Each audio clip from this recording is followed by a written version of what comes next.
Good morning, everybody, and welcome back to The Walk. Today is Friday, December 16th, and we're going to continue to talk about the prayer closet today. Yesterday, we talked a lot about what it was. Today, we're going to talk about more of the aspects of it, and I think on Sunday, we're going to really break down that time that you spend in the prayer closet and how to get yourself started if you've never gotten started on this. As a side note, one of the greatest movies to watch if you're trying to get yourself established in this routine of having a prayer closet is War Room. It is a fantastic movie. It will make you want to find that place where you can go and intentionally have that time with God. It's very inspirational. It's a movie that I watch periodically because it just gets you on fire about that prayer time. So we're back in Matthew 6, and we're starting in verse 5. I backed it up a little bit from where we were yesterday. Yesterday we were in Matthew 6:6.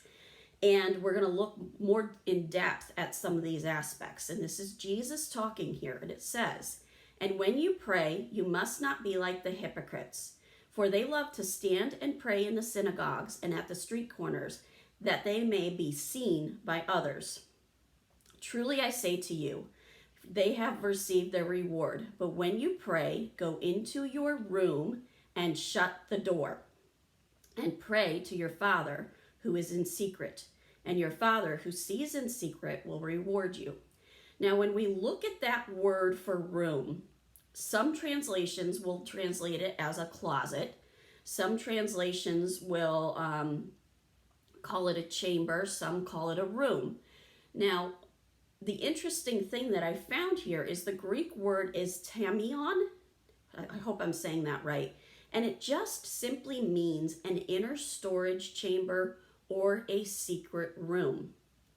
Now, some of the research that I did on this found that the translation into a room may have happened to promote that intimacy between the person that's praying and God.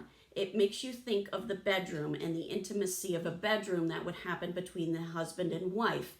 Now, this is not necessarily a sexual thing. It's not a sexual thing, but it's that being very vulnerable, being very open, and letting yourself be exposed in front of God.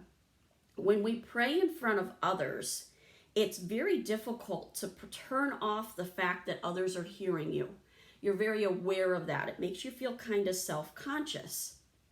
But when you go in this place and you have that privacy, it's just you and God. You've got that spiritual intimacy happening between you and God.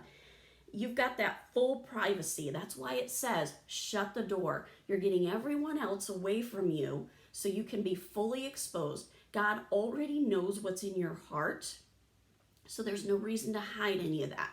You completely let that out. When you have other people around, they don't know what's in your heart. And there's always things that, we like to keep to ourselves. We like to keep private. And so that prayer closet, it lowers those defense mechanisms of having the other people around. It's just you, just God. God knows anyway, so there's no reason to hide any of that. In addition to this, it's a place to meet with God on a regular basis. We're intentionally going there. We're intentionally keeping that appointment with God so that we can get ourselves prepared for our day.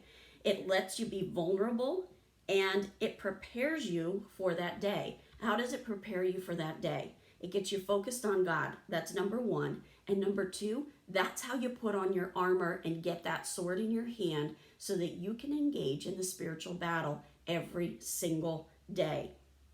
Now, on Sunday, we are going to continue on in this passage. We're going to read verses 7 through 15.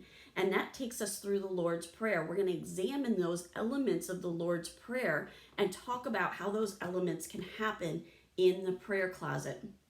I don't normally give homework, but if you really want to understand this in a deeper way, I highly recommend War Room. I also found a wonderful article online, and I'm going to put it in the description on the YouTube channel.